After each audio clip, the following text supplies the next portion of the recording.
Let's jump into another tutorial here inside the Halftone Pro panel. This time, the tutorial is about the Improve Quality feature. This feature will be really useful, especially when you download images from the internet or receive images through WhatsApp.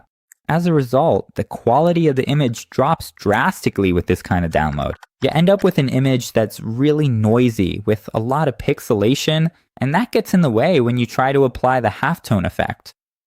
Just a reminder, this feature doesn't increase the image resolution, so I always recommend that you start your file at 300 dpi and then place the image you downloaded on top. Otherwise, the final result will have a very low LPI. Well, applying it is really simple. Just click here on the Improve Quality button. It'll send the script here to Photoshop, and right here, you already get a summary of everything it did. Look, quality improved, pixelation smoothed, sharpness restored, and vibrant colors. If I click OK, it will already make the change to the design over in Photoshop, alright? Look, you can see that it really did a very, very good job recovering the design. If I hit Ctrl Z, look, this is the original design. I'm going to apply it again.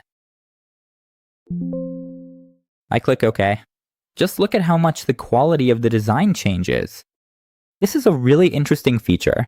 You won't always need to use it, but if you get an image with slightly lower quality, it's worth applying it before running the halftone. Why do I say before? Because if you run, let me just grab the halftone here to make it white, any LPI again. Here, the square in the background will stay marked, but that's not a problem. This is just so you understand why it has to be applied before the halftone. Okay, halftone is done, alright? If I apply it after the halftone is done, it's gonna make that back layer solid. Then you'll lose the halftone effect, see? Even if you try to improve the quality. It will apply and leave a solid background. So as a result, you won't be able to export this image with a transparent background, alright? Again, it's an excellent feature and it's really worth using, especially when the image you're going to apply the halftone to isn't very high quality.